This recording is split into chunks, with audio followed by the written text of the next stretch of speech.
ರಾಣಿ ಇವತ್ತಿನ ಸಂಚಿಕೆಯಲ್ಲಿ ಏನಾಗುತ್ತೆ ಅಂತ ನೋಡ್ಕೊಂಡು ಬರೋಣ. ಇಲ್ಲಿ ಮನೆಯಲ್ಲಿ ಎಲ್ಲ ಮಲಗಿಬಿಟ್ಟಿರ್ತಾರೆ. ಅಷ್ಟೊತ್ತಿಗೆ ಸರಳಂಗಂತೂ ಹೊಟ್ಟೆ ತುಂಬ ಹಸಿವಾಗ್ತಿರುತ್ತೆ. ಬೆಳಗ್ಗೆಯಿಂದ ಏನು ತಿಂದಿರಲ್ಲ. ಎಲ್ಲ ಮಲಗಿರೋದನ್ನ ನೋಡಿ ಅಡುಗೆ ರೂಮಿಗೆ ಬಂದು ಎಲ್ಲ ಹುಡುಕ್ತಾಳೆ. ಆದರೆ ಏನು ಸಹ ಸಿಗಲ್ಲ. ಅಯ್ಯೋ ದೇವ್ರೆ, ಎಲ್ಲ ತಿಂದು ಮಲ್ಕೊಂಡು ಬಿಟ್ಟಿದ್ದಾರೆ, ಒಳ್ಳೆ ಬಕಾಸುರ ವಂಶಸ್ಥರೇನ ಅಂತ ಅಂದ್ಕೊಂಡು ಬೇಜಾರಲ್ಲಿ ಪಾತ್ರೆನೆಲ್ಲ ಶಬ್ದ ಮಾಡಿಕೊಂಡು ಅಳ್ತಾ ಕೂತಿರ್ತಾಳೆ. ಅಷ್ಟೊತ್ತಿಗೆ ಅಲ್ಲಿ ರಾಣಿ ಬಂದು ಬಾಯಿ ಮುಚ್ಚಿ ಅತ್ತೆ ಮಾವ ಬರ್ತಿದ್ದಾರೆ ಅಂತ ಸೀದಾ ಕರ್ಕೊಂಡು ಹೋಗ್ಬಿಡ್ತಾರೆ. ಈ ಕಡೆ ಸತ್ಯ ಬಂದು ಅಡುಗೆ ರೂಮಿನ ಶಬ್ದ ಆಗ್ತುಂಟಲ್ಲ, ಯಾರು ಬಂದಿದ್ದು ಅಂತ ನೋಡ್ತಾರೆ. ಈ ಕಡೆ ರಾಣಿ ಮಾವಂಗೆ ಗೊತ್ತಾಗಬಾರ್ದು ಅಂತ ಬೆಕ್ಕಿನ ಸೌಂಡ್ ಮಾಡ್ತಾಳೆ. ಓ ಬೆಕ್ಕ ಅಂದ್ಕೊಂಡು ಸತ್ಯ ಹೋಗ್ಬಿಡ್ತಾಳೆ. ಅಷ್ಟೊತ್ತಿಗೆ ರಾಣಿ ಮತ್ತೆ ಸರಳ ಅಡುಗೆ ರೂಮಿಗೆ ಬಂದು ಯಾಕೆ ನನ್ನ ಬಾಯಿ ಮುಚ್ಚಿಸ್ತೀಯಾ? ಅಲ್ಲ ಅತ್ತೆ, ನೀವ್ಯಾಕೆ ಇಲ್ಲಿಗೆ ಬಂದ್ರಿ ಅಂತ ಕೇಳ್ತಾಳೆ ರಾಣಿ. ಅಯ್ಯೋ ಇದು ನನ್ನ ಅಡುಗೆ ರೂಮ್ ಕಣೆ, ನಾನು ಬರ್ಬೋದು, ನೀನು ಯಾಕೆ ಹೇಳೋದು ಅಂತ ಸಿಟ್ಟಲ್ಲಿ ಸರಳ ಹೇಳ್ತಾಳೆ. ಅಯ್ಯೋ ನನಗೆ ಗೊತ್ತತ್ತೆ ನೀವು ಯಾಕೆ ಬಂದಿದ್ದು ಅಂತ, ತಡೀರಿ ಅಂದ್ಕೊಂಡು ಮಾವ ಮಾಡಿದ ಉಪ್ಪಿಟ್ಟನ್ನ ಸರಳಂಗೆ ಕೊಟ್ಬಿಡ್ತಾರೆ. ನನಗೇನೂ ಹಶು ಇಲ್ಲ, ನನಗೆ ಬೇಡ ಅಂತ ಹೇಳ್ತಾಳೆ. ಅದನ್ನ ನೋಡಿ ನನಗೆ ಗೊತ್ತಾಗುತ್ತತ್ತೆ ಅಂತ ಹೇಳಿ ಸರಳ ತಿಂದ್ಬಿಡ್ತಾಳೆ ಉಪ್ಪಿಟ್ಟನ್ನ. ಬಗ ಅಂತ ಹಶುಗೆ ತುಂಬ ತಿಂದೇ ಬಿಡ್ತಾಳೆ. ಅಷ್ಟೊತ್ತಿಗೆ ಸರಳ ಕೇಳ್ತಾಳೆ, ಅಲ್ಲ ಕಣೆ ರಾಣಿ, ನಾನು ನಿನಗಿಷ್ಟು ಬೈತೀನಿ, ಇಷ್ಟೆಲ್ಲ ಹೇಳ್ತೀನಿ, ನಿನಗೇನು ಬೇಜಾರಾಗಲ್ವಾ ಅಂತ ಕೇಳ್ತಾಳೆ. ಇಲ್ಲ ಅತ್ತೆ, ನನಗೇನು ಬೇಜಾರಾಗಲ್ಲ, ನನಗೆ ನೀವು ಮಾವ ಚೆನ್ನಾಗಿದ್ದರೆ ಅಷ್ಟೇ ಸಾಕು ಅಂತ ಹೇಳ್ಬಿಡ್ತಾಳೆ. ಮಾರನೇ ದಿನ ಇಲ್ಲಿ ಸತ್ಯ ಅಂಗಳನೆಲ್ಲ ಗುಡಿಸಿ ರಂಗೋಲಿ ಇಡಬೇಕು ಅಂತಿರ್ತಾಳೆ. ಅಲ್ಲಿಗೆ ರಾಣಿ ಬಂದು, ಮಾವ ಈ ಕೆಲಸ ನೀವ್ಯಾಕೆ ಮಾಡ್ತಿದ್ದೀರಾ? ಓ ಅತ್ತೆ ಮಾಡ್ತಿಲ್ಲ ಅಂತನಾ, ಕೊಡಿ ನಾನೇ ಮಾಡ್ತೀನಿ ಅಂತ ಕೇಳ್ತಾರೆ. ಇಲ್ಲ ಪುಟ್ಟಿ ಬೇಡ, ನಾನೇ ಮಾಡ್ತೀನಿ, ನೀನಿದು ಈ ಸಣ್ಣ ಪುಟ್ಟು ಕೈಯಲ್ಲಿ ಈ ಕೆಲಸ ಎಲ್ಲ ಮಾಡೋಕ್ಕಾಗುತ್ತಾ? ಓ ನನಗೆಲ್ಲ ಸಹ ಗೊತ್ತುಂಟು, ನಾನು ಮಾಡ್ತೀನಿ ಮಾವ ಅಂತ ಹೇಳ್ತಾಳೆ. ಬೇಡ ಮಗಳೇ, ಏನೂ ಮಾಡೋದು ಬೇಡ, ನೀನು ಹೋಗಿ ಫಸ್ಟು ಲೋಹಿತ ಮತ್ತು ಚಂದುನ ಎಪ್ಸು, ಅದೇ ನನಗೆ ದೊಡ್ಡ ಕೆಲಸ, ಹೋಗು ಅಂತ ಹೇಳ್ತಾರೆ. ಇದನ್ನೆಲ್ಲ ಸರಳ ನೋಡಿಕೊಂಡು ಇವರಿಗೆ ಸಿಟ್ಟು ಇನ್ನೂ ನನ್ನ ಮೇಲೆ ಕಮ್ಮಿನೇ ಆಗಿಲ್ಲ, ನನ್ನ ಮೇಲೆ ಸಿಟ್ಟು ಮಾಡಿಕೊಂಡ್ರು, ಈಗ ಎಲ್ಲ ಕೆಲಸ ಮಾಡ್ತಿದ್ದಾರೆ, ಆಗಬೇಕು ಇವರಿಗೆ ಅಂತ ಸರಳ ಹೇಳ್ತಾ ಇರ್ತಾರೆ.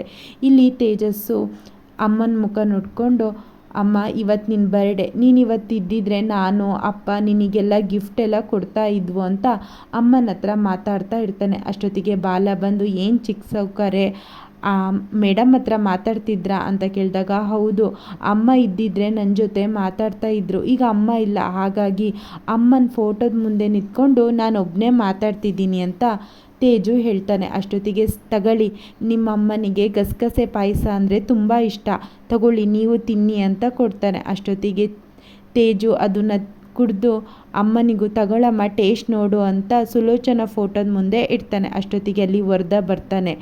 ವರದಾ ಬಂದ ತಕ್ಷಣ, ಇವತ್ತು ನನ್ನ ಕೈಲಿ ಎಲ್ಲದೂ ಉಂಟು, ದುಡ್ಡುಂಟು, ಹಣ ಉಂಟು, ಆಸ್ತಿ ಉಂಟು, ನನ್ನ ಮಗನಿಗೆ ಏನು ಬೇಕಾದ್ರೂ ನಾನು ತೆಕ್ಕೊಡ್ಬೋದು, ಆದರೆ ನಿನ್ನ ಅಮ್ಮನ ಮಾತ್ರ ನಾನು ಕೊಡ್ಸೋಕ್ಕಾಗಲ್ಲ ಅಂತ ಹೇಳ್ತಾರೆ. ಅಷ್ಟೊತ್ತಿಗೆ ತೇಜು ಇದ್ದವನು, ತಗೊಳ್ಳಿ ಅಪ್ಪ ಈ ಸ್ವೀಟ್ನ ತಿನ್ನಿ, ಅಮ್ಮನಿಗೆ ಇದು ತುಂಬ ಇಷ್ಟ, ಇದನ್ನು ತಗೊಳ್ಳಿ ಅಂದಾಗ, ಬೇಡ ನಿಮ್ಮಮ್ಮ ಹೋದಾಗಿಂದ ನಾನು ಸ್ವೀಟ್ ತಿನ್ನೋದೇ ಬಿಟ್ಟಿದ್ದೀನಿ, ಬೇಡ ಅಂತ ಈ ಕಡೆ ವರದಾ ಹೋಗ್ತಾನೆ. ಅಷ್ಟೊತ್ತಿಗೆ ತೇಜು ಇದ್ದವನು, ನನಗೂ ಸಹ ಬೇಡ ಅಂದಾಗ, ಬೇಡ ಮಕ್ಕಳು ಸಿಹಿ ತಿನ್ನಬೇಕು, ಆವಾಗ ನಿಮ್ಮ ಅಮ್ಮಂಗೂ ತುಂಬ ಖುಷಿಯಾಗುತ್ತೆ ಅಂತ ಬಾಲ ಹೇಳಿ ಇಲ್ಲಿ ತಿನ್ನಿಸ್ತಾ ಇರ್ತಾನೆ. ಈ ಕಡೆ ವರ್ಧನ್ ಹುಡುಗರು ಬಂದು ಕೇಳ್ತಾನೆ, ಮಣಿ ಎಲ್ಲಿದ್ದಾನೆ ಅಂತ ಗೊತ್ತಾಯ್ತಾ ಅಂತ ಕೇಳೋ ಅಷ್ಟೊತ್ತಿಗೆ, ಇಲ್ಲ ಸರ್ ಅವ್ರು ಎಲ್ಲಿದ್ದಾರೆ ಅಂತ ಗೊತ್ತಾಗಿಲ್ಲ, ಆದರೆ ಪೆನ್ ಡ್ರೈವ್ ಎಲ್ಲಿಟ್ಟಿದ್ದಾರೆ ಅಂತ ಗೊತ್ತಾಯಿತು ಅಂತ ಒಂದು ವಿಡಿಯೋ ತೋರಿಸ್ತಾರೆ. ಆ ಪೆನ್ ಡ್ರೈವ್ ರಾಣಿದು ಬ್ಯಾಗ್ ಒಳಗೆ ಇಟ್ಟಿರ್ತಾನೆ. ಹೌದಾ, ಇದು ಯಾವುದೋ ಸ್ಕೂಲ್ ಬ್ಯಾಗ್ ಹುಡುಗಿ ಥರ ಉಂಟಲ್ಲ, ಸ್ಕೂಲ್ ಬ್ಯಾಗಲ್ಲಿ ಇಟ್ಟಂಗಿದೆ, ನೆಕ್ಸ್ಟು ಇದು ಯಾರ್ದು ಅಂತ ಗೊತ್ತಾಗಲಿಲ್ಲ. ಇಲ್ಲ ಸರ್ ಎಲ್ಲ ಥರ ನೋಡಿದ್ವು ಆದರೆ ಗೊತ್ತಾಗ್ತಿಲ್ಲ ಅಂತ ಈ ಕಡೆ ವರ್ಧನ್ ಕಡೆಯವರು ಹೇಳ್ತಾರೆ.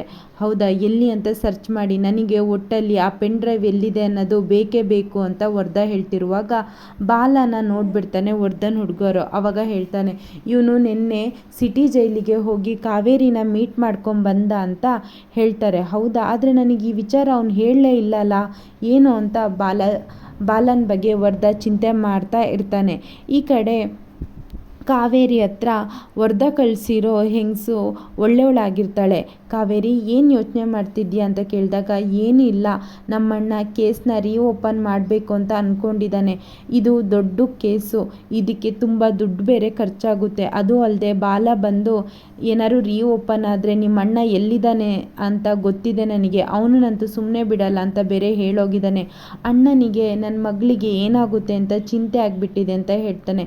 ಅಷ್ಟೊತ್ತಿಗೆ ನೀನೇನು ಏನು ಚಿಂತೆ ಮಾಡಬೇಡ ಅಂತ ಹೇಳ್ತಾ ಇರ್ತಾಳೆ. ಅಷ್ಟೊತ್ತಿಗೆ ಅವಳು ಹೊರಗೆ ಕರ್ಕೊಂಡೋಗಿ, ನೀನು ನಿಮ್ಮ ಅಣ್ಣ ಮಗಳು ಚೆನ್ನಾಗಿರಬೇಕು ಅಂದರೆ ನೀನು ಫಸ್ಟು ಈ ಜೈಲಿಂದ ಎಸ್ಕೇಪ್ ಆಗಬೇಕು, ಇಲ್ಲಿಂದ ಹೋಗಬೇಕು ಅಂತ ಅವಳು ಏನೇನೋ ಕಾವೇರಿಗೆ ಹೇಳ್ತಾ ಇರ್ತಾಳೆ. ಈ ಕಡೆ ಸತ್ಯ ಅಡುಗೆ ಮಾಡ್ತಿರುವಾಗ ರಾಣಿ ಬಂದು, ಮಾವ ನೀವು ಅತ್ತೆ ಸಿಟ್ಟಾಗಿರೋದು ನನ್ನಿಂದ ಅಲ್ಲ, ನಾನು ಅಮ್ಮನ ನೀವು ಕರ್ಕೊಂಬರ್ಬೇಕು ಅಂತ ಇದ್ದೀರಾ, ಆ ವಿಚಾರದಿಂದನೇ ತಾನೇ ಅತ್ತೆ ನೀವು ತುಂಬ ಜಗಳ ಆಡ್ತಿರೋದು, ನಾನು ಅತ್ತೆ ಹತ್ರ ಕ್ಷಮೆ ಕೇಳ್ತೀನಿ ಮಾವ ಅಂತ ಇಲ್ಲಿ ರಾಣಿ ಹೇಳ್ತಿರುವಾಗ ಸತ್ಯ ಹೇಳ್ತಾನೆ, ಇಲ್ಲ ಕಣಮ್ಮ, ಅವಳು ಕೋಪ ಮಾಡ್ಕೋಬೋದು, ಅವಳ ಮನಸ್ಸು ಮಗು ಥರ, ಈ ಚಿಕ್ಕ ಮಕ್ಕಳು ಹೇಗೆ ಕೋಪ ಮಾಡ್ಕೊಳ್ತಾರೆ ಹೇಳೋ ಆ ಥರ ಇವಳು ಕೋಪ ಮಾಡ್ಕೊಳ್ತಾರೆ. ಮೊದಲು ನಾವು ಅನುಕೂಲವಾಗೇ ಇದ್ವು, ಆದರೆ ಏನೋ ಕೆಟ್ಟ ಪರಿಸ್ಥಿತಿ ನಮಗೆ ಈ ಥರ ಬಂತು, ಅವಳು ಮಗು ಥರ ಬೇಗ ಎಲ್ಲ ಹೇಳಿಬಿಡ್ತಾಳೆ ಅನ್ನೋಷ್ಟೊತ್ತಿಗೆ ಅಲ್ಲಿಗೆ ಸರಳ ಎಲ್ಲ ಸಿಟ್ಟನ್ನು ಕಮ್ಮಿ ಮಾಡಿಕೊಂಡು, ನೀವ್ಯಾಕೆ ಈ ಕೆಲಸ ಮಾಡ್ತೀರಾ, ಬಿಡಿ ನಾನಿದ್ದೀನಲ್ಲ, ನಾನು ಮಾಡ್ತೀನಿ ಅಂತ ಹೇಳ್ತಾ ಇರ್ತಾಳೆ.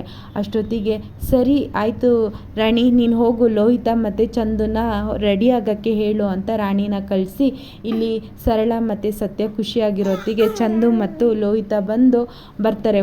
ನೀವಿಬ್ಬರು ಮತ್ತೆ ಸರಿಯಾಗಿಬಿಟ್ರಾ ಅಂತ ಲೋಹಿತ ಕೇಳ್ತಾರೆ. ಹೌದು ಕಣೆ, ನಾನು ನಿಮ್ಮಪ್ಪ ಖುಷಿಯಾಗಿದ್ದೀವಿ ಅಂತ ಹೇಳೋಷ್ಟೊತ್ತಿಗೆ, ಹೌದಾ, ನನಗೇನು ಅಪ್ಪನಿಂದ ಉಪಯೋಗ ಇಲ್ಲ, ಏನು ಉಪಯೋಗ ಇದ್ದರೂ ಅದು ರಾಣಿಗೆ ಮಾತ್ರ ಅಂದಾಗ ಸರಳಂಗೆ ಸಿಟ್ಟು ಬಂದುಬಿಡುತ್ತೆ. ಏನು ಹೇಳ್ತಿದ್ದೀಯಾ, ನಿಮ್ಮಪ್ಪ ನಿನಗೇನಾದ್ರು ಕಮ್ಮಿ ಮಾಡಿದ್ವಾ, ಅಥವಾ ರಾಣಿ ಬಂದರು ಅಂತ ನಿನಗೇನಾದ್ರು ಕೊಡಿಸೋದು ಆ ಥರ ಏನಾದ್ರು ಕಮ್ಮಿ ಮಾಡಿದ್ರಾ, ಇಲ್ಲ ತಾನೆ ಅಂದಾಗ ಚಂದು ಹೇಳ್ತಾನೆ, ಲೋಹಿತ ನಿಂದೇನು ನಡೆಯಲ್ಲ ಕಣೆ, ಈಗ ಅಪ್ಪ ಅಮ್ಮ ಮತ್ತೆ ಒಂದಾಗಿದ್ದಾರೆ ಅಂದ ತಕ್ಷಣ ಎಲ್ಲರೂ ನಗಾಡ್ತಾ ಇರ್ತಾರೆ. ಅಲ್ಲಿಗೆ ರಾಣಿ ಬರ್ತಾಳೆ. ಯಾಕೆ ರಾಣಿ, ನಾವೆಲ್ಲ ಖುಷಿಯಾಗಿದ್ದೀವಿ, ನಿಂಗೆ ನಗಾಡೋಕ್ಕಾಗಲ್ಲ ಅಂತ ಈ ಕಡೆ ಸತ್ಯ ಮತ್ತು ಚಂದು ನಗಾಡಿಸ್ತಾ ಇರ್ತಾರೆ. ಇಷ್ಟು ಇವತ್ತಿನ ಸಂಚಿಕೆಯಲ್ಲಿ ನಡೆಯುತ್ತೆ. ಈ ವಿಡಿಯೋ ಇಷ್ಟ ಆಗಿದ್ರೆ ಲೈಕ್ ಮಾಡಿ, ಶೇರ್ ಮಾಡಿ, ಹಾಗೆ ಚಾನಲ್ನ ಸಬ್ಸ್ಕ್ರೈಬ್ ಮಾಡಿ.